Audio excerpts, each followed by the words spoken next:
What is going on, y'all? It is the Caveman. I'm here with Football with Oz, Austin, for episode 23 of Against the Blitz. And with the draft just like 20 or so days away, we are wrapping up our draft prep. And today we're going to break down our big board. This is a collective big board that I'm going to let Austin kind of break down how we got to this collective top 50. And it's going to be fun because I'm kind of in the dark with this. He averaged our boards together. So I'm interested to see the differences with what we have. A lot of our differences were in the top 50. So ultimately, we did make a top 100, but we're only going to share the top 50 here for the sake of time because that would take forever. But yeah, there's a lot of variance, especially with the quarterbacks, the running backs, like the positional value kind of issues were like a thing between us. So this is really, really cool to look at. But I'm going to go 5 at a time, start with 50. And we're just going to kind of go over a guy that we think is really interesting or a guy that we were way off on each other's boards. So to not drag it along too long, we're just going to get started with it. But at 50, we have offensive guard from Georgia, Tate Ratledge. 49, I still don't know how to pronounce his name, but I'm going to say Jack Betch out of TCU.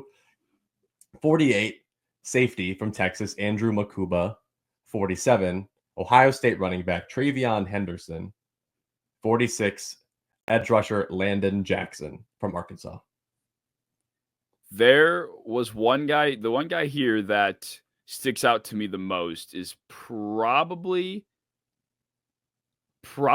Morrison. And this is only because I feel like you're lower on him than I am. I think that's probably the one name here that I would probably bet was bumped a bit lower on your board. I'm lower on him than most. I think I had him at corner 9 on my actual final corner rankings, but it's a mixture of his hip injury and his lack of length because he's only maybe 6 foot tall with 30-inch arms, and I don't think he's that physical. Even though his tape is so smooth and he's constantly in your pocket, I think the Marvin Harrison tape boosted his draft stock completely. But I don't know. I just see a guy who's kind of small, kind of not that crazy explosive, and not that physical. So it's and injured. So I see the appeal, but it's just not my brand of corner. No, yeah. So I mean, I think for me, when it comes to Morrison, he probably falls. I have him on my cornerback rank. I have him at corner 4 over Amos and Harrison. So he's right. I mean, I think the 2023 tape. I mean, smooth is such a good word to use. He is just a very fluid corner. I mean, he is always in the hip. That's something that obviously is the big trait about him. He just always seems to mirror really well, at least when he was playing. So yes. I guess it depends on how much you think the injury is going to affect him. I mean, hip is weird. You don't see a lot of guys just injure their hip. You don't have a sample size to see how guys rebound from a hip injury like you would for an ACL or more of a leg injury. A corner too that rely on their hips the most, to be able to flip their hips, and that's kind of controls fluidity and smoothness for a corner. So I'm if he heals up, and I know that he might be bumped up a little bit, but just the draft is a risk reward analysis to me, and since we don't know much about hips, and he relies so much on his hips, I'm gonna drop him a little bit on top of already being slightly low on him to begin with. This kind of gives me PTSD with Caleb Farley from what 2022. Let's say that name. Oh man, yeah. I mean I loved Caleb Farley, and obviously the risk was this dude. He suffers a paper cut and he's gone for 3 months. And I mean his career has been I mean literally from the second he stepped into the league. I think this season was the first time I saw him play, and I saw him got beat on a go route on the goal line. It was not good stuff, man. It was not good. The injuries do add up to a certain degree. And not to say that Morrison's injury prone. He's just coming off of one major one. It's just it ended the season. It was that bad early on. So it's a little worrisome. And I have my own reservations as well to his actual play style. Yeah, I just remember being so high on Farley. And now here I am kind of being high on Morrison. And it's oh, he's injured too. It just kind of gave me PTSD. But another guy here that I think, I mean, I probably am higher on than you are, Tate Ratledge. I mean, right at number 50. I do think Tate for me is a top 3 interior guy, depending on who you have listed as interior offensive lineman. He just, when it comes to linemen for me, the versatility thing is so huge. And obviously, I'm not saying he's lining up a tackle, but he can really fit into any offense. And I think that can't be said for a lot of different interior guys. So I really think Tate is ideal. I mean, consensus is Booker, but I don't know. I think Ratledge and Booker are a lot closer than people make it out to seem, at least in my opinion. They are, and like, not to spoil it, Booker's not that far off in the grand scheme of things compared to where he's usually at. So, but yeah, I like Ratledge a lot. I mean, still to have him, about top 50 on my board, just about, it's still like a good honor, especially for a guy where like you don't know fully about the upside in terms of like pass protection. So like when I look at him as like a Bengal, I'm like, I don't know if I'd fully warrant a super high pick, but there's some teams, man. Like I think that he'd be like the best Colts Will Fries replacement. Looking at stuff like that, like the floor is super high with Tate Ratledge. Like he's like one of those height, weight, speed guys, super explosive, really good run blocking tape. I mean, I think a lot of his issues in pass pro are just kind of mental, like picking up stunts, picking up, like blitzes. So I think if he can clean that kind of stuff up, I think his ceiling's a lot higher. I almost feel like I don't know why. I get the sense that he knows they're coming, but he almost just doesn't react in time, which I guess would infer he doesn't know they're coming. But I don't know. Like I think I mean, from what I understand, he is a pretty smart player. People have said he's a good communicator on the inside too. He kind of brings that leadership sort of mentality. So, I mean, he has to be some kind of aware. So maybe, I don't know. Yeah. From what I read, but yeah, that was his big flaw. Yeah, I mean the Georgia O line was good, so it was hard to pick apart anybody on that offensive line, but and it was hard to pick him apart. I mean, to put a guard at 50, I think is still a pretty good honor. It's just like the ceiling just feels slightly limited with him in pass protection, but he's still an awesome player. Yeah, I don't know if there was anybody else here I was shocked to see in this range. Now this felt pretty chalk. This wasn't the part of the list that I felt super crazy about, but. I think up next we're going to see a few names that some people are a little bit higher on that we're just not quite there yet. I think we did cover. I don't even know. I don't even know if I said Morrison, but I think we covered him anyways. Did I say Morrison? I think so. No, you didn't. Either way. No, I did that. That's okay. I started talking about it because he's 45. So we ended at Landon Jackson at 46, but Benjamin Morrison was our 45 overall player. 44, Elik Ayumanor, wide receiver out of Stanford. I just found out that's how you pronounce it, like yesterday. I've been saying Io Manor this whole time. So I was gonna say Io Manor at some point. Yeah, it's a Humanor apparently. Great receiver out of Stanford. 43, Maxwell Hairston, corner out of Kentucky. 42, Marion Hampton, running back out of North Carolina. 41, Ariante Ursary, offensive tackle out of Minnesota. I think the one that stands out to me personally is Marion Hampton, who's the running back from North Carolina that I just saw today multiple times mocked at 10 to the Bears and 12 to the Cowboys. I hate that, to be honest. And I love the player. Like to have a running back at 42 on my board, it's a great honor. It's just like 10 and 12 is insane. Oh, yeah. That is downright irresponsible. Like that Yes. I mean, I understand the whole running back positional value thing is, it's a conversation that's beat like a dead horse, but at the same time, there's so much truth to it. There is so much like documented statistical data that shows that this position has the tendency to fall off at X point in career and is easily replaceable for not that much. I mean, it's not something we have to talk about, but Amari Hampton too is a guy that going as high as 10. I mean, that's putting him over Genty at that point. I mean, if you're taking him at 10, in my opinion, that would mean you're taking him over Genty, but I guess he could go to the Raiders. I think this is assuming he goes to the Raiders. Yeah. A lot of that has a lot of steam. So I think that like the Bears, I've been struggling to mock to the Bears because I'm like, they don't really need interior O-line anymore. I was mocking them Will Campbell for like the last year, and now they don't need that. So I'm like, I pivot. I look at like a Tyler Warren. I look at maybe a running back, and I usually give him Genty. But if Genty's not there, I don't like them going Hampton or any other running back for that matter. No, that would feel like a force. Like it's very much a force. Like you better off trading back almost if you please. My God, like I've had people argue with me about that all day today. It's stupid. I hate it. Like he's a good running back. I compare him almost to like a David Montgomery style, where like he's powerful and he's hard to bring down, but Montgomery, his ceiling's pretty limited. Like when is Montgomery ever going to rush for like 1,600 yards? Like Right. never. And I would not draft that 10th overall. Like I need a severe upside there, and he's just a little bit too stiff to ever truly be, in my opinion, like a actual monster powerhouse of a running back.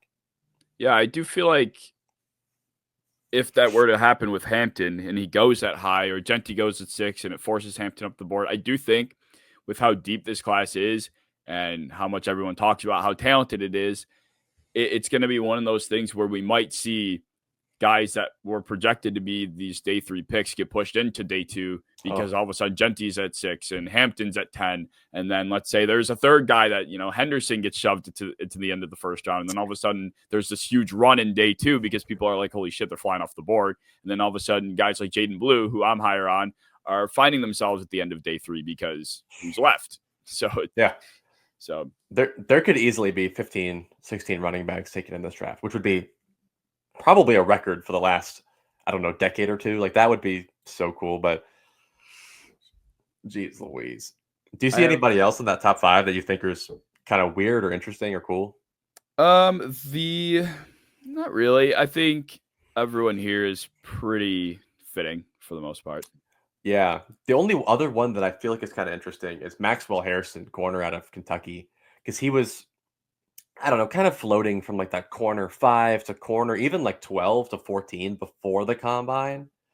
And then he ran like a 4.28. And now he's almost consensus in like everybody's top 6 or 7, which is fair because the tape was actually really, really good if you went back to 2023, because a lot of his complaints came from him being like not that physical, not a great tackler, but he had like a pretty severe shoulder injury in 2024. So if you go back to 2023, this dude was actually like hit sticking everybody. And that's probably why he hurt his shoulder. But like if that thing's back to health, like he's a borderline top 40 player in this class. Absolutely.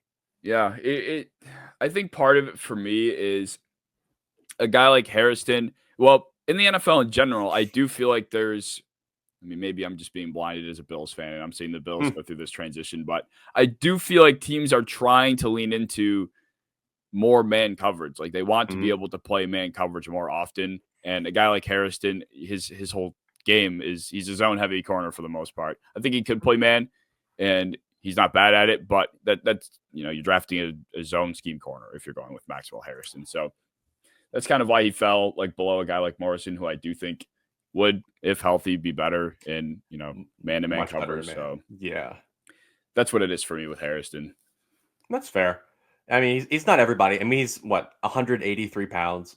Yeah. That's not beautiful to look at when you're like drafting a guy borderline first round, early second. Like that's probably projectively where he's going to go. And to get like a skinny little slightly injured corner because he ran a good 40, like that is a little scary. But yeah, I think that there's an untapped ceiling that like he could still really get into. But that'll kind of lead me into the next 5 in a corner that is like slowly becoming my guy of the entire draft. That'll be Trey Amos, corner out of Ole Miss. He's going to be the big board 40th overall player. 39, a guy we mentioned before, Tyler Booker, guard from Alabama. 38, my current guy, Carson Schlesinger, linebacker out of UCLA. 37, a guy we were both fairly high on, Xavier Watts, safety out of Notre Dame. And then 36, a guy we've loved here forever, Darius Alexander, defensive tackle from Toledo. So this little section is like our guys. Like I think that aside from Tyler Booker, I feel like we're pretty high on all of these guys compared to consensus. Watts is like the forgotten guy in amongst the safeties. It feels like there's Makuba. I can never Makuba, yeah, that's Makuba. what I say. Yeah, once he started to catch steam, like over the last like month or so, all of a sudden by Watts, like no one's thinking about you anymore. Like Eamon Wari had his run where, obviously at the combine, everyone's talking about him again. He's getting moved up boards. And then here comes the Makuba's train and Watts is just kind of forgotten about. He's an excellent coverage safety. Like I'm not going to call him Starks level, of course, but he is that good. He's that type of safety. And that to me deserves a lot more respect than what people are giving him. Like, it's kind of what's happening to Starks. I mean, Starks isn't forgotten, but there was that period of time where people are like, is he even safety one anymore after being consensus safety one for the last fucking like 18 months? So I don't know. I think people aren't attracted to just a traditional over the top safety. They want the fast playing heavy hitters that are, making the flashy plays. Like, I think Watts deserves a lot more respect. 100%. I don't know why he's not. Maybe because he didn't have like an elite RAS score, I guess. Like, Yeah. I don't know. But like, did you see a name? Like, did you come up with a comparison in your head when you watched him? Because I felt one fairly deeply. An Xavier Watts comparison. I mean, I'm going to try and think about it, but who's the guy that came to your mind? I felt like a Titans Kevin Byard when I was watching him. Like, he's got that, like, the 5'11", 205 build, which is kind of awkward for, like, an over-the-top safety. But he's, like, thickly built, but his IQ is crazy. Like, Kevin Byard, if he ran the 40 on the Titans, he probably ran, like, a 4.65. Nothing impressive. But, like, he's so smart that he gets to the ball before the fast guys because he diagnoses it a full second faster. And then the ball skills are ridiculous. Like, I think that Xavier Watts has more interceptions over the last 4 years than anybody in all of football, NFL and college combined. So ball skills, him being a former receiver, only a few years ago, like, it shows up. Like, Xavier Watts would not be surprised if in 3 years, 4 years, like, he's a 6-7 interception guy. That would not surprise me at all. Oh, 100%. I mean, he's definitely, I mean, like you said, he's so smart, like diagnosing things pre and post snap. He's excellent at that. I think being a former receiver probably hurts him a little bit because obviously he's not been playing defense his whole life. He's been playing receiver. So I think he could probably show up the tackling stuff, but that's kind of where I think people talk about, they bring up Makuba and they bring up, Eamon Wari. Like, these are the guys that will get downhill. And I think that's why players like Watson and even Starks don't get as much recognition, like I was saying before. But I mean, a comparison, it's still, I mean, Kevin Byard would probably have been the slam dunk.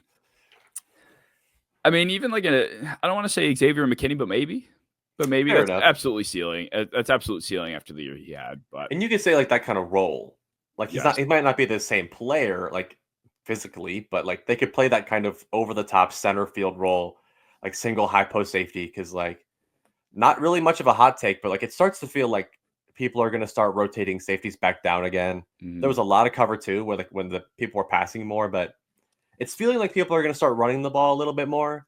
So to have one safety that can kind of play back there on his own and man a good part of the field by himself is going to be pretty important nowadays. So having a guy like that's actually smart playing safety is huge, and he is. Yeah, absolutely. Watts was, what would we have him at? I lost. We have 37. 37. Yeah. I mean, Alexander, we've talked about a lot.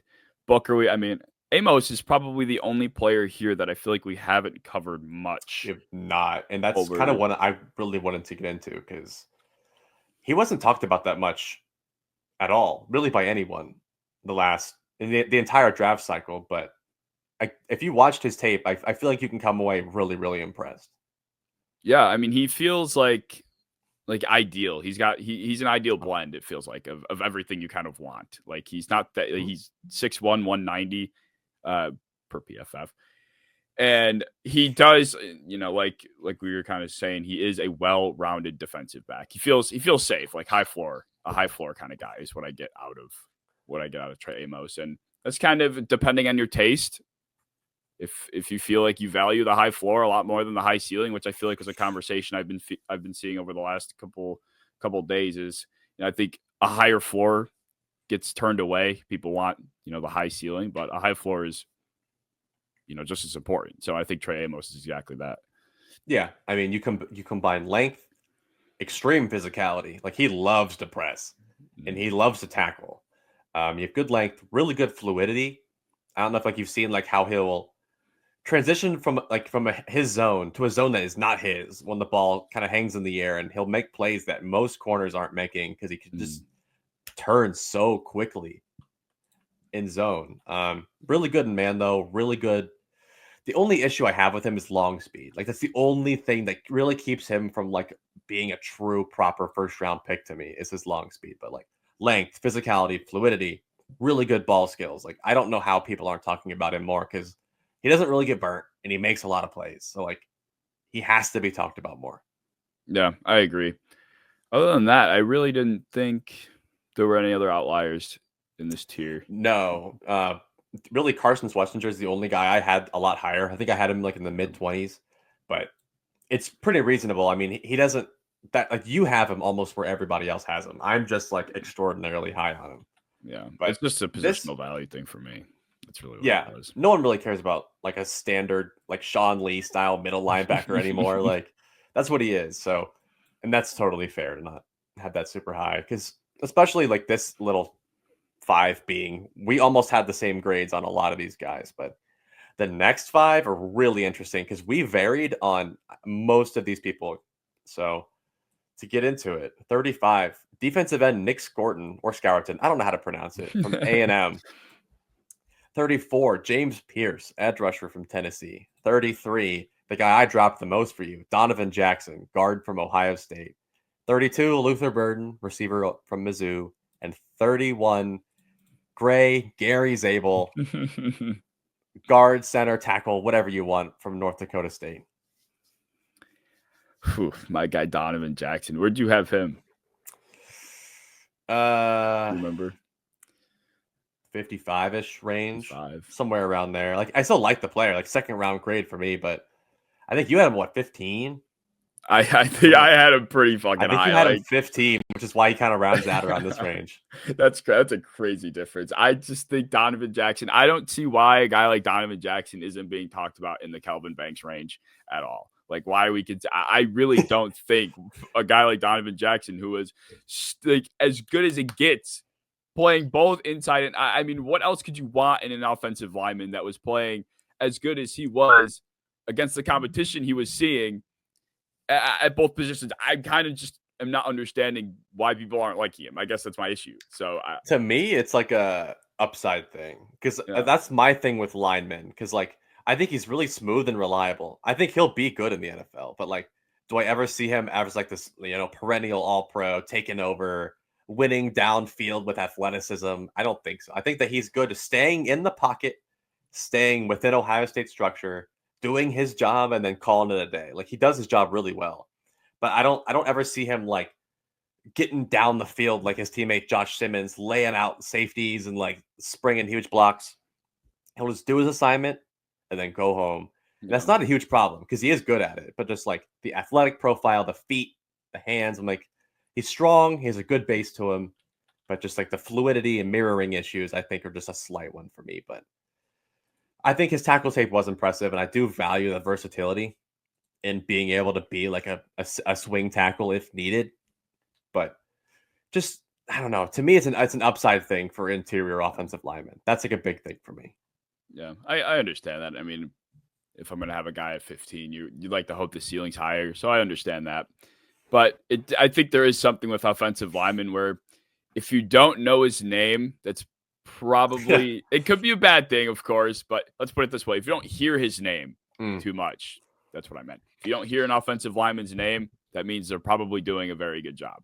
So, and I feel like that's kind of encompassing Donovan Jackson. Like you said, he goes in, he's doing his job. He's there. Like, you don't have to look over the cubicle to see if he's late.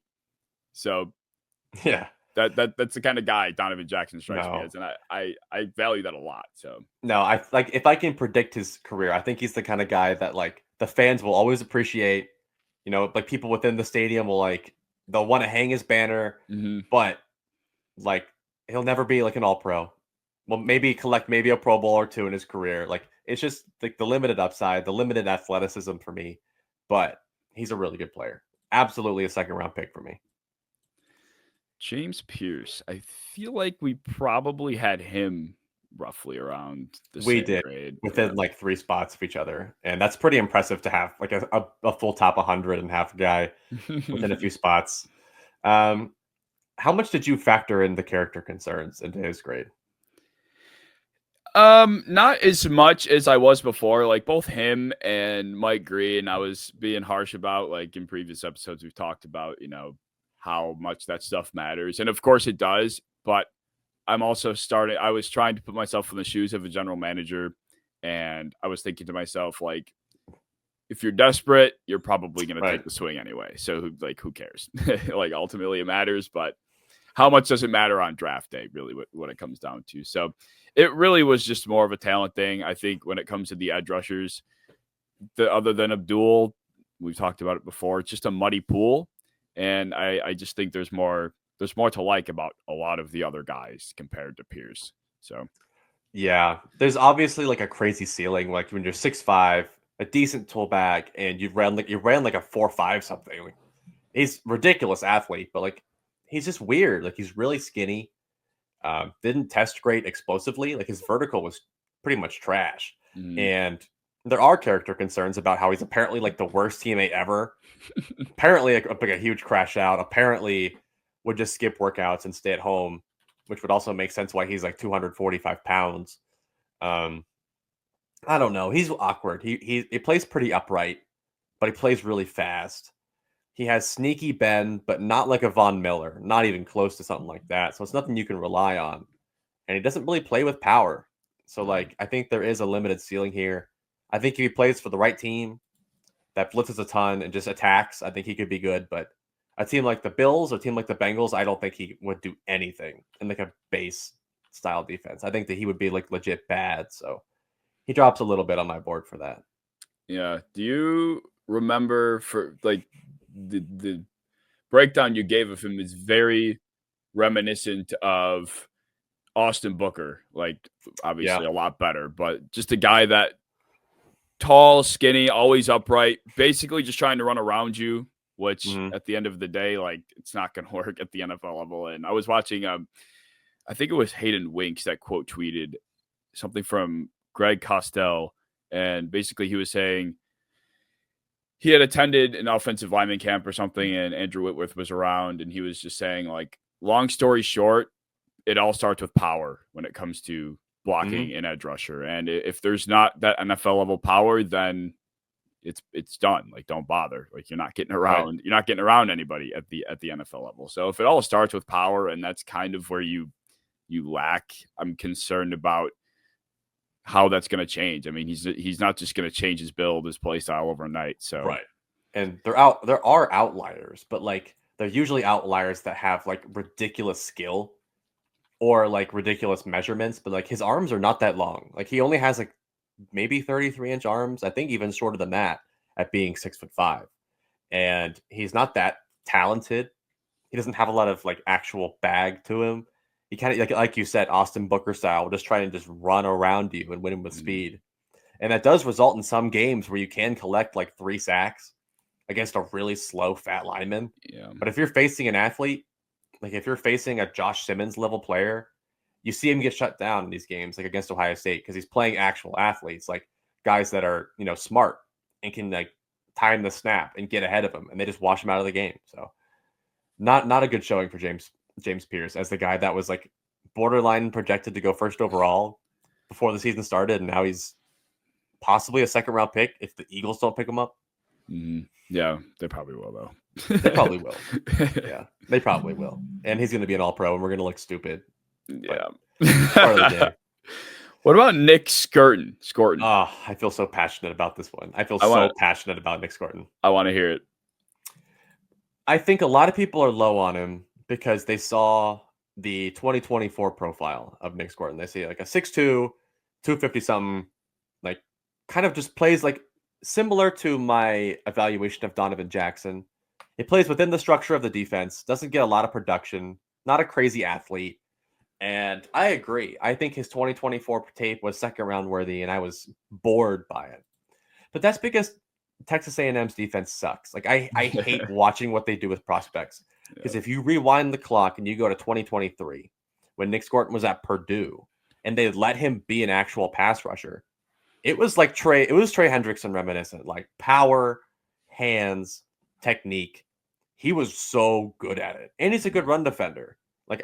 There's a reason why he was a projected top 10 borderline pick before the season, and then Texas A&M ruined him, like they ruined Walter Nolan and like they ruined Shamar Stewart, because the Mike Elko defense just has you kind of just play gap control. You can't get too aggressive, and it's just boring. So Yeah. Nick Scorton 2023 tape is absolutely a first round pick, and if he can gain a little bit of that weight back, he's going to be a monster. Like, I think that he's going to be so productive, and he's going to play a lot of snaps early. Yeah, he feels like he can another guy that can kind of fit anywhere. Like that's the thing that I liked about him. Obviously, the production is probably more of my evaluation. I had him at 44 on my board, and I think that was. I think consensus he's probably in the 30s still, though. Just about, yeah. Just about. So I think the production probably, and not understanding exactly what went into A&M's defense this year, probably would have been helpful in terms of when I was going to rank him. But overall, the versatility thing was the part I like about him the most. And even though he's not going to come in and, at least I don't think, be like a 6, 7, 8 sack guy right off the bat, but I think eventually he can have a season or two where he is a double-digit sack kind of player, depending on the role he's playing. And like, there is real power. I'm looking up his age really quick because it is something to talk about. Yeah, so like, you see a powerful player, right? And you assume he's like a fifth-year senior. He's 20 years old. Yeah, and he is like moving linemen, moving them with just his arms because he's so strong. Especially being 20 years old and like being a fairly nuanced pass rusher at Purdue. Dude, he's just so good. I wish more people watched the Purdue tape, and I wish he just didn't transfer because that just ruined his stock. His weight has fluctuated anywhere from like 257 to like 285. Wow. So it's just hard to find a home doing that when different teams make you play at different weights. It's so weird. So I just want to see him play on one team the same weight as a pass rusher. He will be good, guaranteed. Well, Nick's, I mean, honestly, like, in terms of players that we have talked about and looked at, he's probably one of the guys that I haven't looked into enough. Like, when it comes to it, just feels like no one's talking about him. Like, I guess they don't, that's really what it because is. his tape was boring from this year, and that's totally fair. Not everyone has like the time, in their life to just go watch 2023 tape of these kind of players. Like, that's not an expectation I have. It's just like when I invite people to watch tape, he's one of the rare instances where I strongly encourage going back in time to see what he can do. Gotcha. Well, that brings us to, I mean, we talked about Darius. Yeah, I think we've covered most of these other guys too, so we'll probably move on. I think so. Yeah, I mean, these are the top guys at this point. So at this point, it's just going to be, a matter of your preference and where you wanted to put them, because these are, at this point, are all consensus top 40 guys on most people's boards. But we'll start at 30 then. Colston Loveland, another guy I actually invite you to watch 2023 tape on, anybody, because it was good. 29, Savone Revel. I've been calling him Siobhan Revel this whole time. Corner out of East Carolina. 28, Walter Nolan, defensive tackle from Ole Miss. 27, Josh Connerly, left tackle from Oregon. And 26, the Combine legend Nick Emenwari, safety from South Carolina. Anything here? I was so big when I was putting this big board together. I was going through different iterations of it, and I was finding myself like putting Colston Loveland like almost near the top 10. And then I was also like, okay, maybe I got to chill a little bit. And then I was having him more of like in this range. I think I ended up I put him at 25, but there were times where I was like, is he better than Warren? Like, I was actually kind of asking myself that question. Like, I really, depending on the offense I run, I think you have a justifiable case to take Colston over Warren. Like, you do in some offenses, yeah. I think Warren brings so much better to your run game, but like, Colston Loveland was the Michigan passing offense with JJ McCarthy. Like, there were so many games where he took over. And I think if anybody watched his tape, they would understand how ridiculously horrible Davis Warren and Alex Orji are trying to throw the football. That, like, I don't know how you can hold anything against Loveland, because he measured almost 6'6", great wingspan, great ball skills, great fluidity, sneaky after the catch, sneaky blocker too, because he's kind of thin, but he's a good blocker. And like, I'm not seeing a ton of holes here aside from the only thing scaring me is like, he has that Kincaid profile, kind of has that, like, that flex tight end, get him out wide, get him in the slot. And it hasn't worked the last few years. Aside from Brock Bowers, who was obviously an outlier, it hasn't worked, but I want it to work so badly. Because I'm seeing Zach Ertz here. I'm seeing the vision, and it's hard because no one's doing it. But yeah, it's safe. He just feels like such a reliable target too, and it's just one of those players that it like I said, it all depends on the offense that you run. If you're passing all the time, like you're far better off having Loveland on your team than Warren, in my opinion. I think Warren's excellent. I think a lot of why people like Warren too is just people know how good of a character he is, like what he brings to a franchise and an organization. I think that ultimately will be what maybe who knows how high he'll end up going, but I think it's kind of half of it. Like people are not even talking about Warren and his profile because everyone knows he's just a good guy and he's a good player. And that's it. That's where it ends with Warren evaluation because everyone knows. So, but ultimately, like I said, Loveland could probably be in my top 15 big board if I really wanted to, but I tamed myself a little bit. Yes, I've debated it with Warren, but yeah, just Loveland's profile isn't quite as complete from like a production and like a overall blocking profile, but he is a great player. And I think for a tight end, even trying to push away positional value, it's hard not to.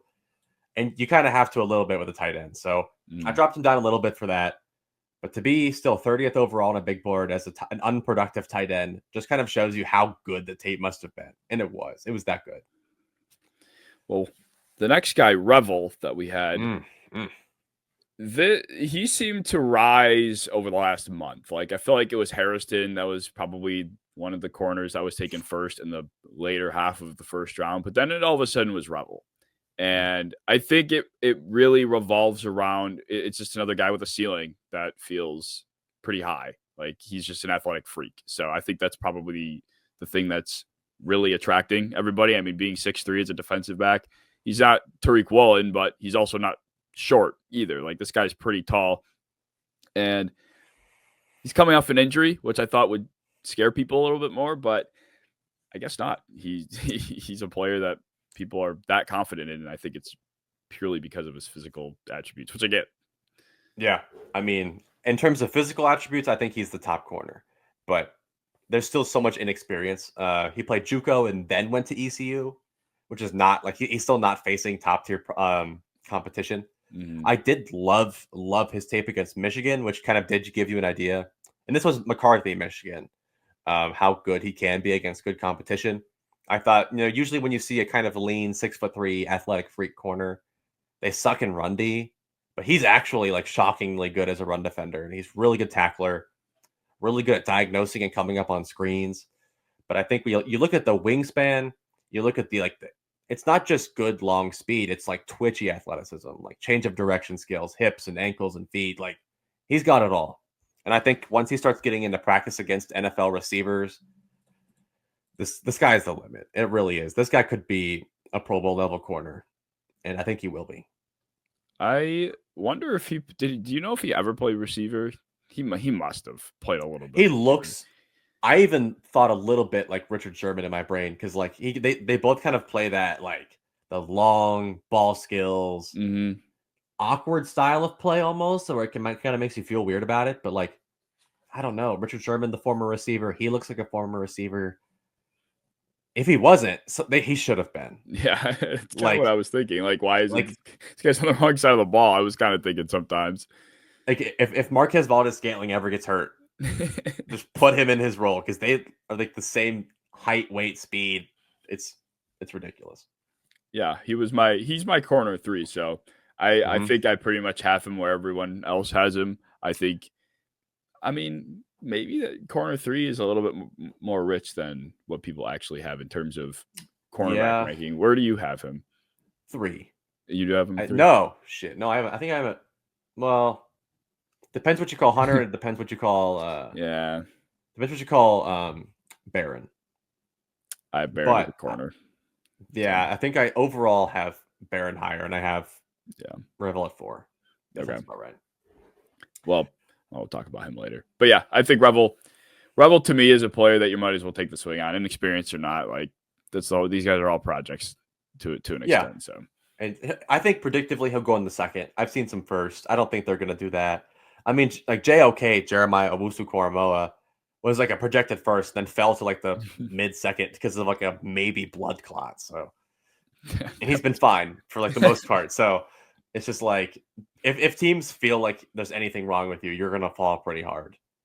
So it just kind of sucks. That is a good segue into Walter Nolan, who is polarizing as it gets. I think there are a lot of polarizing figures in this draft, and he is one of them. He can go as high as, I mean, I've seen people put him in the top 10. I saw Brett Coleman the other day considering him for one of the best the best defensive tackle in the class.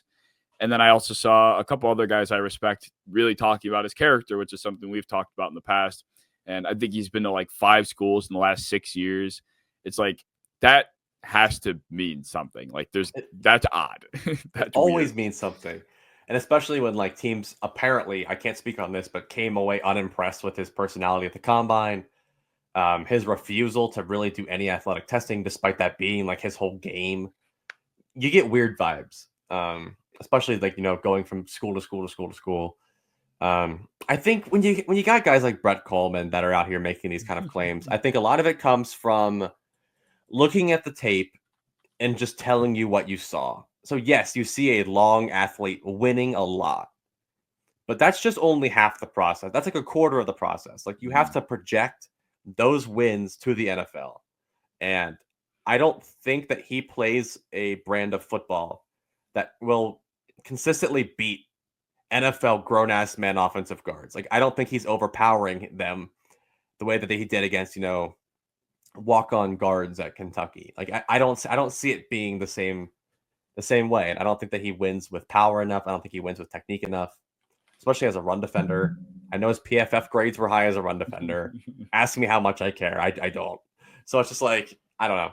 I don't see it, especially with the character concerns. I think defensive tackle 1 is just insane, honestly, especially with who we have there.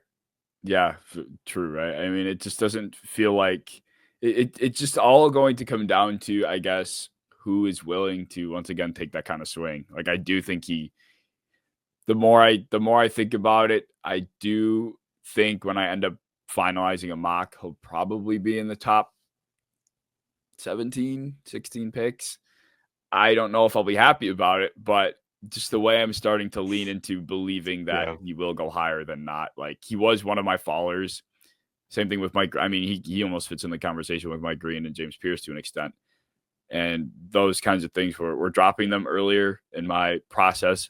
But now I'm starting to come around the idea of if they're desperate, they'll do it. And he's flashy. So yeah, he's very flashy. I think he's a guy that could be good. And I have to stay positive because there is a chance the Bengals take him at 17. So I have to keep the good vibes going because there is a chance that he goes there and like I have to completely change my mind because that's just how I do it. But for now, I'm going to say he's a little bit overhyped. He's one of my more overhyped guys in the class. Yeah. For now. Until he's a Bengal and I have to say he's actually really underrated. All right. Who's left? So Connerly, I mean, Eamon Warrior, this is probably about stamped for where he is in most cases. Really, yeah. Everybody else is kind of just chalk. Yeah. I think the next few that are really interesting, actually. There was some similarities, but some variance in our next few. So I had 25. My wide receiver 2, Emeka Egbuka. If Hunter is a corner. 24, Matthew Golden from Texas. Wide receiver. 23, linebacker from Bama, Jahad Campbell. 22, quarterback Shador Sanders from Colorado. And number 1, Tet McMillan, wide receiver, Arizona. Very wide receiver heavy here. 3 wide receivers in the top and 5 here is pretty crazy. You said Egbuka is your receiver 2? Golden is 1. Yes. Oh yes. Tet is 3. Yes. Okay. Which is shocking to some, but I mean, obviously seeing how close they are in variance, and this is almost how my board looks. So how close they are kind of just goes to show there isn't a standout one to me aside from Hunter. I agree. And with that said, the more I look at the receiver class, it's not. I don't want to say it's not bad. That's not the word I want to use. It's very good, but I don't think it's good enough. I don't think Tet, Egbuka, any of these guys are good enough to reach for. Like when you go to take them, I feel like it has to be in the right spot, and it has to be in the later. I mean, even McMillan. I mean, we mocked him falling in our mock draft that we did. He even the talk about him falling in the last episode or 2 episodes ago or whatever it was. I think it just feels like he is more fitting for that back end of first or that range, but also because I don't think he's that much ahead of the other guys either, and that's where they're going. So no, but like for Tet, he almost feels like could be a Seahawk in that range, like just like the straight DK Metcalf replacement. That's about as early as I can realistically see him going without it being a reach. Yeah, I mean, I just don't feel good about it. Like putting my first on a guy that might be like a T. Higgins kind of receiver. And I love T. I'm a Bengals fan, but like, I don't know if I draft him in the early first, given like knowing what he is now. Like I'd shoot for a little higher than that with my first round pick. So I don't know. I'm not loving it, but some people do. Some people have him as a top 10 player, top 8 player in this class. Yeah, people are all over McMillan. Like you said, like people think this guy is like, I saw a tweet earlier that said, how do you not see it with McMillan? Like he's obviously a top like 12 player in the draft. I'm like, okay, I guess, like, sure. Well, clearly we see it. We have him in our top 21. He's 21. That's good. That's really good. But I think like separation issues are a thing. Even though he can fix them, they're a thing. My biggest takeaway that I kind of get passionate about with him is like he doesn't play 6'5". Like he doesn't play like he's the Mike Evans, like the next Mike Evans. Mike Evans will make you feel 6'5". Like he will out physical you, outbox you out, like make you want to quit by the end of the game. I think Tet McMillan plays like he is 6'1", 185. That's just how he plays, and he has good hands. And like you wish that he would try to outblock you, try to outbox you out, try to push you out. He just doesn't do that, and I don't like that. That's a bad sign for me. Yeah, I do strike him like, I mean, he's very good after the catch. It's something else about his game, but the guys you listed, like T. Higgins and Mike Evans, that he might project out to be, they aren't. So it's a little bit weird that it is like this back and forth thing in my head. It's like, yeah, he's got the height. There are moments where he goes up and he gets the ball where it makes you think of Mike Evans. It makes you think of T. Higgins. But like you said, he does play more of like a smaller, good after the catch separating receiver. That feels like what he tries to play as, but he's not that. So it's weird. I know. And again, the draft is just like a projection thing. It's just like trying to see a guy and project him to the NFL. But like, do you realistically see him being a guy that can get open that many times in a game to get 8-9 catches and collect over 100 receptions for the year? Not early on for me. And that's the only reason why, like, I see Golden, I see Egbuka, I can project them to guys like Stephon Diggs and to Amon-Ra St. Brown, where I'm like, they have an avenue to be really productive and to get open. But him, I don't see him getting open all that much. Not for a while. Egbuka, to me, I think people are overthinking Egbuka like tremendously. To me, I think I ended up putting him as my wide receiver. I have him at 3. I have Hunter at 1, McMillan at 2, and Egbuka at 3. It almost feels like he's getting like a similar rap to what Ladd got last year. Like he's only a slot receiver, and that's why he's not going to go high. Well, now Ladd's one of the best receivers in football, and it's like, how big of idiots are we? And it feels like that's what's going to happen with Egbuka. Like if I'm going to reach on a receiver, I'm not going to say I'd rather reach on him over McMillan because I have McMillan higher, but I wouldn't be mad if you're going to reach on one. It would Egbuka, I'd feel the most comfortable reaching on. I could confidently say now, if I had to pay, if there was a gun against my family and I had to choose which of these guys, fantasy football wise, will be like the most productive guy in the class, I would pick Egbuka if we're looking at like a 4-year span. I think that he is going to see the most snaps of any of these players, and I think that he is going to catch the most balls of all these guys. Like, I don't know, like when you look at every guy that's been productive out the slot, good size for a slot, good hands for a slot, good route running, decent athleticism, good blocker. Like he's everything that you need. So I have him pretty high. 25 still feels way more generous than most boards. Mm-hmm. I'm glad to see we agree on that one because he's a beast. Yeah. Like I said, very, very McConkey draft vibes where people are just kind of pigeonholing him as one thing when he really is not just that. He's everything. So but even then, people need to just start drafting good players. I don't care if you need a slot. I don't care if you need an X. Get the good one. Like, I would much rather have Ladd McConkey, even if he has to play a little bit outside, than drafting a Marquez Valdez-Scantling. Like, yeah, I know people were so upset about like Cooper Kupp to the Seahawks, but like they didn't give up anything for him hardly, and he's a talented receiver still to a degree at this point. So it's not a bad move. Getting Ladd McConkey wasn't a bad move, and getting Emeka Egbuka would be a good move. Yeah, 100%. Who else was in this? I keep losing Ryan on the list. 22, Shedeur Sanders was one of fairly high variance at this point in time. Take a guess why. Are we going positional value here? Yeah. The quarterbacks? Yeah. And that's what I felt. I really was I wanted to not have Sanders that high, but then I was thinking like they're quarterbacks. Like I can't not factor in positional value. Like it's is hard. That important. Well, and yeah. I was just gonna say if I'm gonna, part of me feels like if I'm gonna have Sanders lower, then Cam Ward's not my one. But there's no universe where I could rationalize a player that we know is going first overall and not having him first on the big board. That just feels so controversial to me. So you're gonna love where I had him on my personal board. But yeah. So the way it's a little bit different for me is I give fairly specific grades to each player. So that way, like, I don't have to like scrape my mind like, crap, who should I have over this guy? Like, I kind of just have a grade, and then I put all the guys that have grades together, sort through them. It's a lot easier than having to do like 100 at a time. But yeah, I don't hate him as much as everybody does. I see a lot of people calling Shedeur like an instant bust, a third round pick at best. I evaluate him as a maybe late first, early second guy. He still is like a really, really good thrower of the football. And he's not dumb. He's not a bad athlete. Like, people talk about character concerns, like Baker Mayfield wasn't out here like grabbing his junk, like flipping people off all the time, getting tackled by the cops. Like, and people love Baker. Like, I feel like for some reason we're being a little bit over selective with Shedeur Sanders, who just shows people his watch. Like, that's like the worst thing any quarterback's ever done. I don't know. It feels slightly Caleb Williams reminiscent to a degree of like just the amount of haters he has for almost no reason.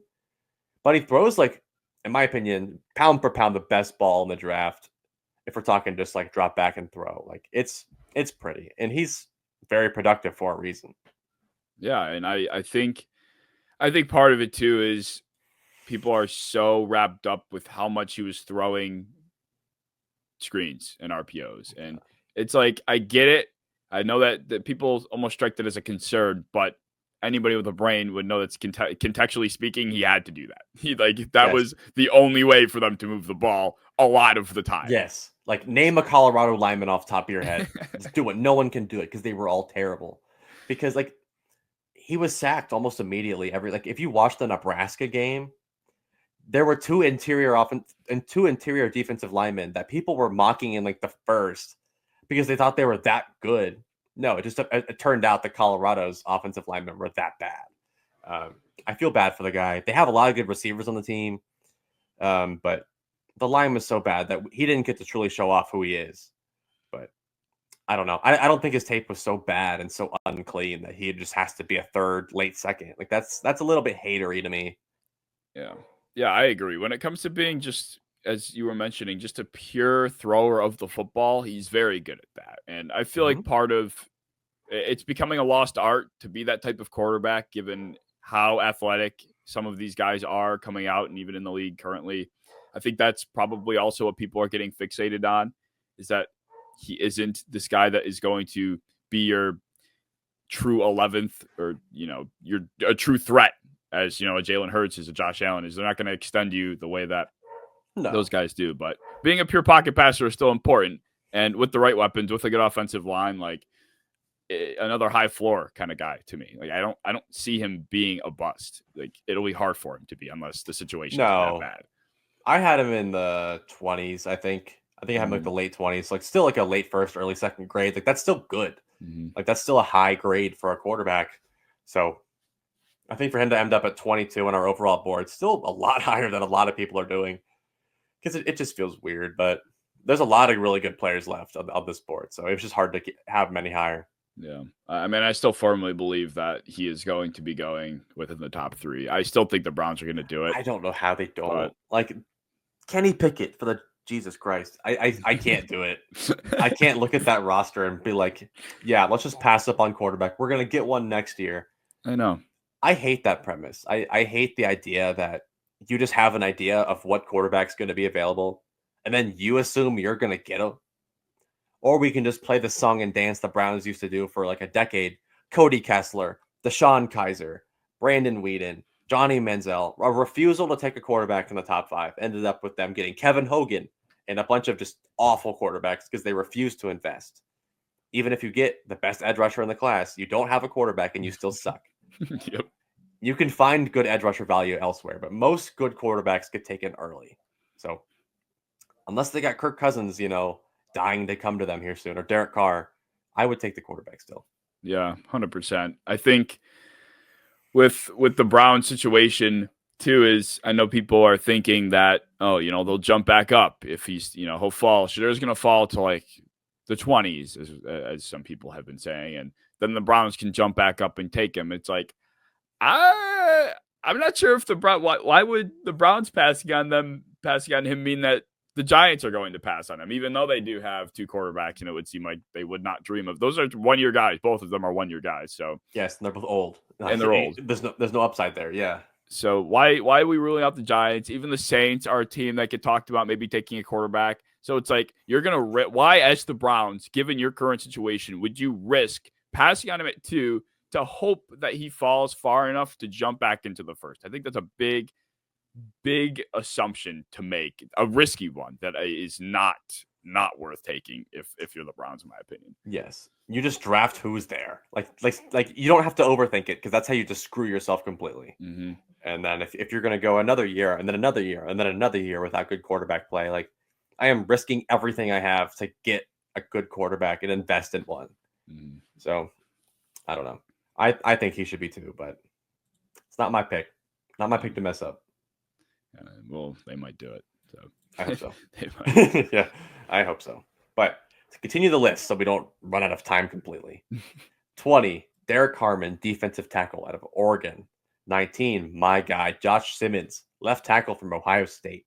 18, my biggest guy in the whole draft, Donovan Ezeraku, edge rusher from Boston College. 17, Malachi Starks, safety out of Georgia. And then 16, Kelvin Banks, tackle from Texas. I don't think anything is too crazy here. Maybe Starks. Yeah, maybe Starks. But I don't know. I don't strike this group here to have too many outliers. I think consensus Ezeraku's probably farther down. He, and most people, late 20s, early 30s, fringe first, second, but I don't know. I love the tape. I've talked about him breathlessly. I can't go into it again, but yeah, I feel like he's warranted. The one I wanted to get into the most here was Kelvin Banks, because I was actually like fairly low on him, because the tackle tape was just, it's I wasn't impressed. But then this idea that he might be switching to guard or be willing to switch to guard came around, and I actually really like his fit there. Like I think that he has, like, his only limitations, in my opinion, were like when he was facing like a twitched up edge rusher on the outside, he just couldn't keep up athletically. But you don't really face that inside. So I think all of his strengths, all of his weaknesses just put him at guard, and I think he'd be so good there. And that's why I have him back up on my board. Yeah, that makes sense. I mean, that's kind of why I feel so strongly about Donovan Jackson too. Yeah, that whole idea that Banks could be, moved inside. Well, if we're talking about Banks inside, then where the hell is Donovan at? Like he's, in my opinion, the best interior guy there is, especially if you're not going to have him at tackle. So I think with Banks, you kind of hit the nail on the head. It just doesn't feel like there's a lot of ceiling potential with Calvin Banks. It just like I'm The not only reason, feeling yeah, 13th or top 15. Like I don't know. no. The only reason I do is because one, he's also so young. He's like also 20 years old, which is kind of crazy for how powerful he is. But I do see a little bit of him being able to reach the second level pretty well. Like there is an athleticism to tap into, but he's another guy I don't view ever to be like a Pro Bowl level guy.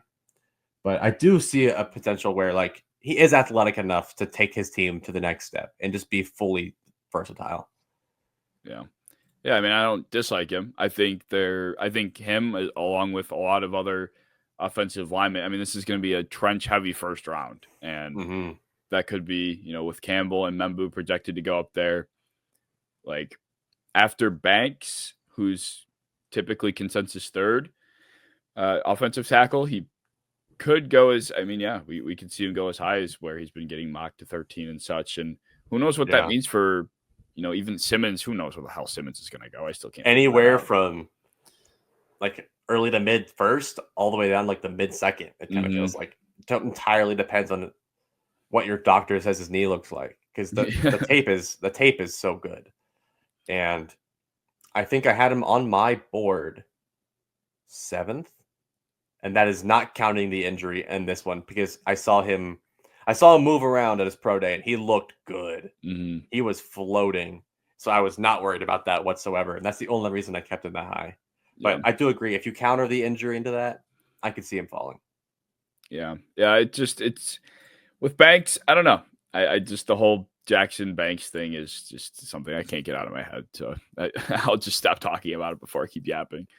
Yeah, the only other one that we kind of had with some variance is Malachi Starks. I had him at, I believe, 8 or 9, and that is fully projection. I do totally understand watching the 2024 tape, looking at the production. He gave up a lot of big plays, even to Matthew Golden, to Ryan Williams from Bama.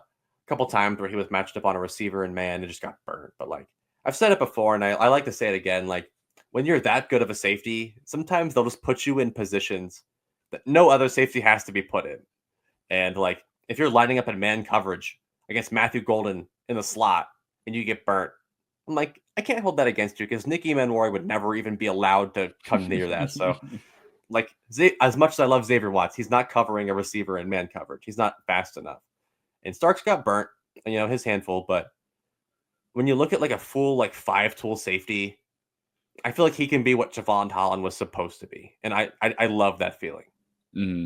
Yeah, it just, for Starks, it was kind of a positional value thing again. Like as a pure player, I mean, he's the top safety. Like if you were to make your big board based off of your rankings, where your top quarterback is 1, and then your top edge rusher is 2, and then, you know what I mean? And you kind of have the top player in order per position, if that makes sense. Like he would be much higher because Starks is, of course, at the top of his position, but I just can't. I can't apply positional value to quarterbacks and then not like safeties or running backs. Like I totally agree. If that's the route you go, which is totally fair, then I do agree. I don't value safeties that high in terms of draft, unless you're like Kyle Hamilton or something. But yeah, I mean, I don't think that he's a special enough talent. Starks isn't to put him top 10 if you're not if you're still counting positional value. Yeah. So I totally get that. Yeah, I mean, a guy like Kyle Hamilton, even as people are talking about this guy being perennial all pro, I can't speak, and he's still. I mean, 15 was high, but I will say he only still went 15th, being having the profile that he had. So if he only went 15th, then I don't know. I think Starks is probably, that's just how they're viewed safeties. So yeah, he's gonna drop. I think earliest is Minnesota. I think feels earliest to me. That's like 24, I think so. He's gonna fall. I just love the player, but yeah. I think the top 15 could easily go in the top. Like, so our top 15 might be the top 15 picks. Like, I could see all these guys just being chalk. So 15th overall, you were a little lower on him than me. Shamar Stewart, edge rusher out of Texas A&M. 14, very similar player, Georgia edge rusher Michael Williams. 13, another Georgia player, linebacker edge hybrid Jalen Walker. 12, Michigan's nose tackle Kenneth Grant, and 11, Penn State tight end Tyler Warren. So this is interesting because I don't know what you think, but I think Michael and Shamar Stewart will play almost the same role in the NFL, almost the same physical profile. So it's like just pick your poison, pick your taste. And then Jalen Walker is an interesting one. He's a guy that I was really high on, and then I got really low on, and now I'm high on him again. So, but I think let's break into the Michael versus Shamar Stewart. Like, what gives you preference of one over the other one? Well, that's kind of the thing. It's like you can't like one and then not like the other. That's kind of what it comes down to with these two guys. And my board had Michael, I think 11 spots higher than Shamar, but it wasn't because of the difference in player per se. It was just more so who I shoved in between them. And I think Michael is someone who I've grown so high on because he has the tools to be a dominant pass rusher. And on top of the fact that he's just such a good run defender, like that is so important. That is so important at the NFL level. So I think teams are going to value that. I've come to value that a lot. And with Shamar, it feels like his floor could be a trap door. I don't get that same feel with Michael that I do with Shamar. And I was super high on Stewart. Like I was, in previous episodes saying he very easily could be the second edge rusher taken, and I would be completely fine with that. But I think I am kind of changing my perspective in terms of who I value more. And I think Michael's floor just makes it so much easier to justify. But Jalen Walker is the one to me that feels like I separate him from those two. And I do too. Yeah. If I can't pull those two apart, I'm just going to put Walker ahead of both of them. Kind of. Yeah. Yeah. When I look at Michael and Shamar Stewart, they have the same profile, but I think they're actually going to be fairly different players. I think Shamar's entire game is explosiveness at being 270 pounds, just about. Like, he's a freak. He is probably the freakiest of freaks we've seen at the edge rusher spot in a long time. And it makes sense because he has a 10 RAS score. This is like unheard of stuff. And his production was awful. Like, he could not find the quarterback to save his life. But when I look at the Mike Elko scheme at Texas A&M, they have not produced any edge rushers in so long, any defensive tackles in so long. Nick Scorton went from Purdue to there and sucked again. Walter Nolan was freed from A&M and all of a sudden puts up good production. I'm like, it has to be a thing. And I think they were just using such a good athlete wrong. But I do agree. Like, I think if he plays like this in the NFL, I don't like him that much at all. And I think that Michael's ability to use his length better. I think that he is functionally a little bit stronger. Only thing that really gives Shamar the edge to me is Michael's constant nagging little injuries. Nothing serious, but he just always has an ankle, always has something. And it's just like Shamar gets the edge over him for that. But they're so similar on my actual like mental board that I only slightly prefer Stewart. Yeah, kind of going back to that thing I was talking about with the offensive linemen and how they value the edge rushers are going up against him. What makes them good? It's just Michael is pure. He's power. Like, the guy is powerful. So I think for that reason too, is what kind of tips the scales for me. Is he is more of that pure power, which of course plays into the whole floor thing. So yeah, that's what it does for me. But Jalen Walker, like, I feel like you're either super high or you're super low. He's another polarizing figure. Yeah, he's high for me because like I do look at him on certain teams. I'm like, you would never make it.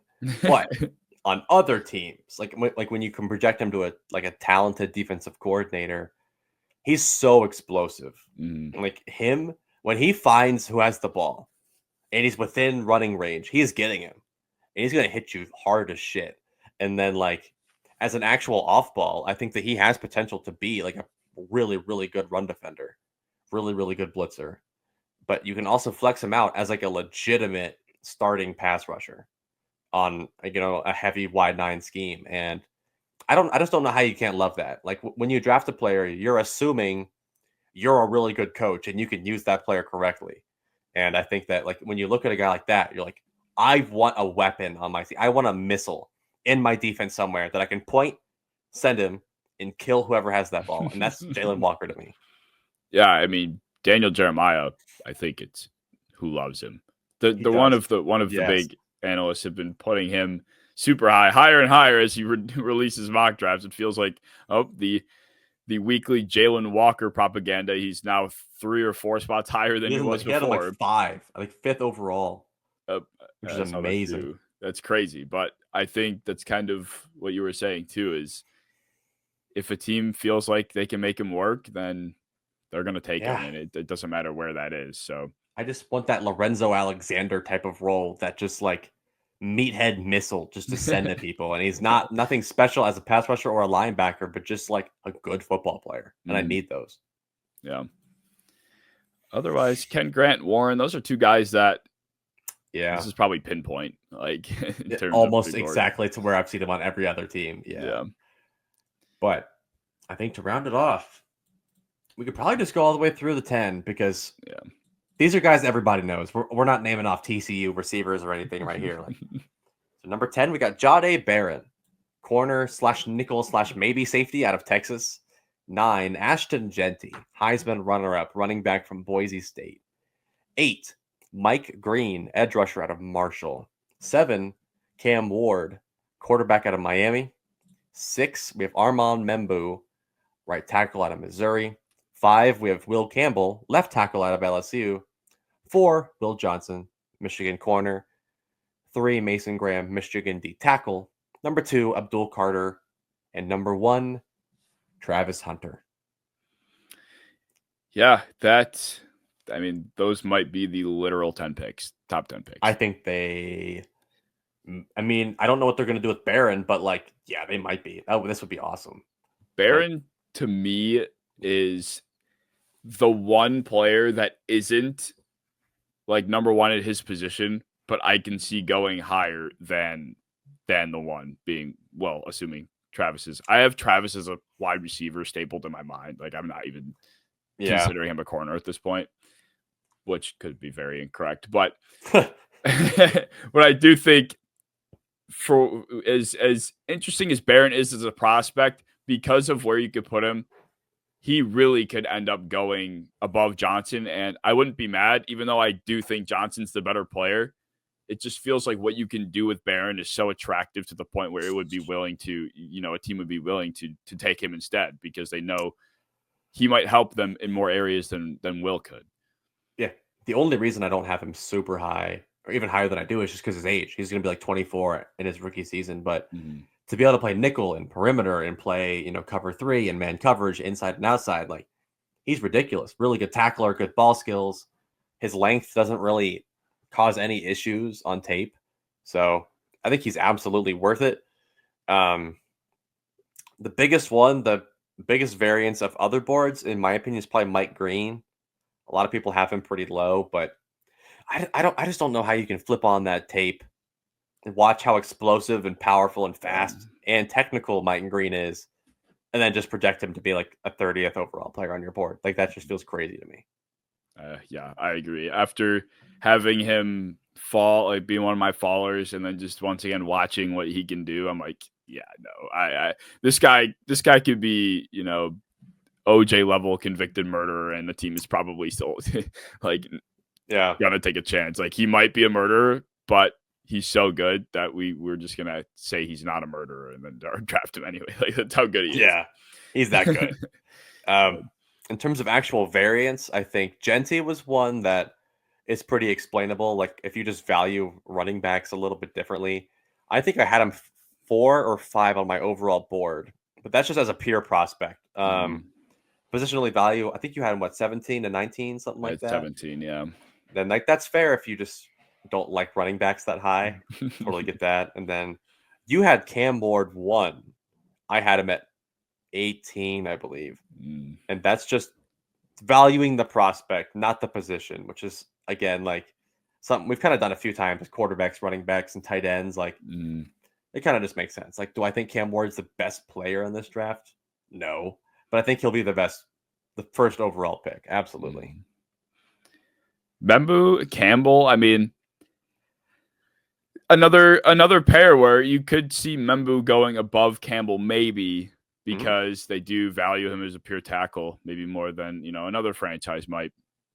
But I really can't see either of them falling outside the top 6. I think both go within the top 6. I feel like people were saying Campbell could slide or Membu could end up dropping out, but I don't know. I can't see a universe after the season that the Eagles, I think the Eagles have set the standard for this next coming year, and the dominance on both sides of the ball in the trenches.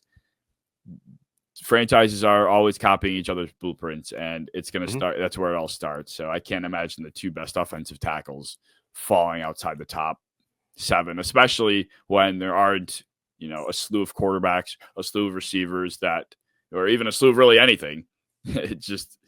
It feels like I have a hard time imagining them dropping, and I think they deserve to be up this high too. So they do. I think people are so nitpicky with tackles because it's obvious. It's like when they lose a rep, it's a lot more obvious because if a corner, say a corner loses a rep, the receiver doesn't always get the ball. There's still a lot that has to happen for that to happen. But if somebody gets past a tackle, that's bad. The quarterback's usually hurt. So it looks a lot worse when a tackle loses a rep versus when anybody else loses a rep. Will Campbell lost a few. The South Carolina game was not great, but if he cleans a few things up, I think he can still play left tackle. I'm not going to be as dramatic about it as everybody else about the arm length. I feel like he still can. But I do think that him and Membu project better as guards. Sure. But they're both really good tackle prospects in their own way. Yeah, I agree. And our top 4, Will Johnson, I had at 6, but I do think you could have put him. Where did you have him on yours? Because you must have had him. I had him at 4. But he was the only one that I think he was tied with Will Campbell technically on our lists. But I just gave him the nod because that's kind of more consensus on most people's boards. Yeah, I mean, I totally get it. This guy is probably as good of a corner prospect as it gets. Sauce, Stingley. I wonder where he would have went in that class. Probably behind those 2, but just right there. I think I would have had him the same caliber prospect as Sauce probably. And it's worked out great for both him and Stingley. So if he can be anything like that, a Pro Bowl corner, yeah, I'll take that any day of the week. Then Graham, I mean, we talked about defensive tackles earlier and how people are getting lower on Graham randomly. It's the closer you get to the draft, the more people start to overanalyze things and overthink stuff. And then all of a sudden, it's just all bullshit. They're just talking about his length and his measurables. I don't get it. He's actually a beast. I don't care that he weighed 296. He did that to test well. He played at 310, according to everyone that knows him. So I'm not worried. Please just watch tape. If you're gonna form such a strong opinion, just watch the tape before you make that decision. Mason Graham put together the best tape of any defensive tackle here. Yeah, we were talking about it last week too. Sports Info Solutions has him as their number 1 player on their big board. That is, I love that. That's strong, but justifiable. I would say to an extent too. Yeah, I wish I had the balls to put somebody else 1 or 2. I just couldn't do it. Travis Hunter is the unicorn of the Shohei Ohtani of football prospects. It's something that is almost so extreme that people can't fathom what they're seeing. And then Abdul Carter is just the edge rusher of everybody's dreams. And I couldn't put anybody over him, but for the sake of his injury, I almost put Graham over him just to be cool. Just to have just to get some talking points because Abdul Carter got injured a couple times, but I can't do it. No, he's so good. He's so stupid good. Didn't he? He just started playing edge this year, right? He played 13 games at edge total. Wow. And I think that's the reason why a lot of people are high on Wyatt Millum, because Wyatt Millum got Abdul Carter's first edge game ever, and obviously did pretty well because it was his first game ever. But Abdul Carter only got so much better, especially in the playoffs. He went berserk when he got to play, and he was playing hurt. So I think that's why people love Millum, because they're oh my God, he held Carter to 0 pressures. Holy shit, he must be God. And then they realize a little bit later, Carter wasn't that good then, but he's so good now.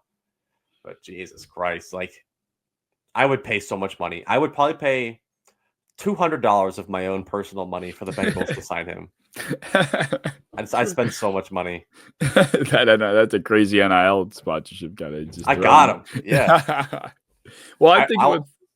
I was gonna say I'll pay Duke Tobin, that money to trade up for him. Whatever it takes, I'll take it. Let's go to 2. Well, the thing that's so cool about Abdul is just being able to flash that fast. It makes you just fantasize almost like what he can be. Like talk about there's so much talk about ceiling and floor and all that shit. This is where it really applies the most, is to someone that doesn't have a ton of experience at the position, but for him to be as good as he was in such a short span of playing time, it just makes you wonder what 2, 3, 4 years of NFL level experience will do for this kind of player. So you can't have him outside. No, this is like the one thing that I'm so passionate about with prospects is there's a lot of prospects that are seen as developmental across the board. But for me, I only value that if you are developing rapidly. Like Carson Schlesinger, for instance. Like you see a guy who's only played 1 season, like Abdul Carter, and they develop extremely rapidly during that span. It gives you an idea like that could continue because they're just really good at developing. But like if you're a developmental prospect and you're like a 4-year senior that played every year and we're just hoping for you to break out at some point, like I don't feel good about that. But Abdul Carter breaking out in his first season playing the position ever, that's terrifying. And I hate that because he might be a Cleveland Brown. Like, this is going to be crazy. Yeah, I know. Holy shit. Myles Garrett. Oh, my God. Well, Travis, I think my only talking point with him is, like I kind of alluded to earlier, I really have him just stamped down as a receiver. I don't think that I strike him as the kind of guy that's going to want to get paid, and he knows how the markets differ. And I know that the top guy, I know Stingley just recently got paid a lot, and things are kind of changing. Even JC Horn got a pretty good bag, but the difference still, it took the cornerback market to catch up for them to get to this point. The receiver market's leading that charge. So yeah, Jamar Chase got paid 40 something. Like that's the kind of stuff that Travis Hunter can be looking at because he is that good. Mm-hmm. Like he is the corner one and the receiver one, in my opinion. But in terms of just making money, putting up stats, like he can catch a couple balls a game, be super impactful. Corner is lonely. It's boring. Like you don't want to play corner. No one wants to play corner. Mm-hmm.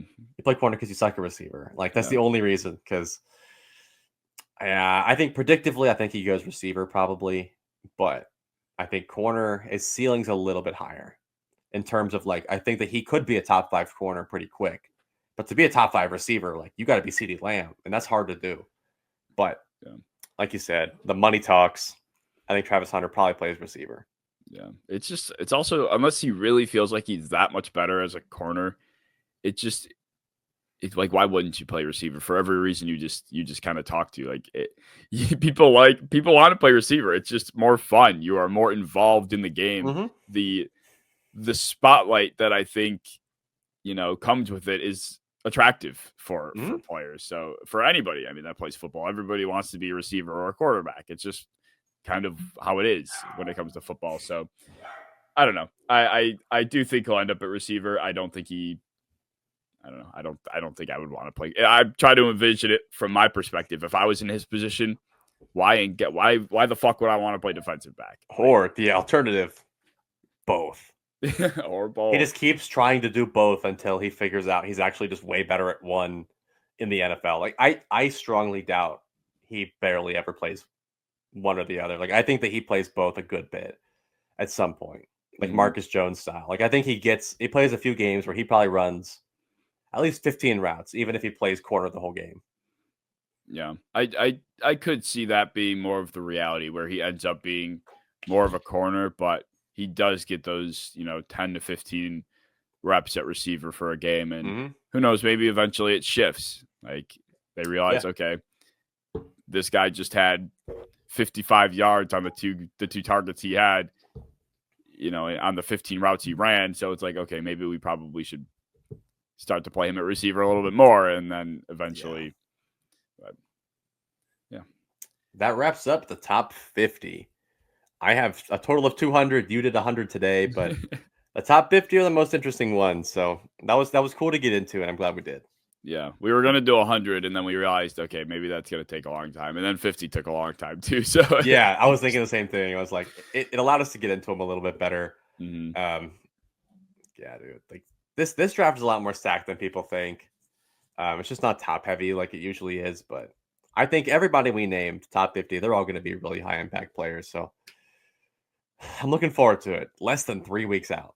I know. I'm excited. I can't wait to put a finalized mock draft together. That's my favorite thing to do every single year is put a mock draft together and then watch how it does during the first round. It's so fun. Mm-hmm. And usually I want to lose my shit because it goes so bad. Like one pick can just completely derail it, and then the domino effect just kills it.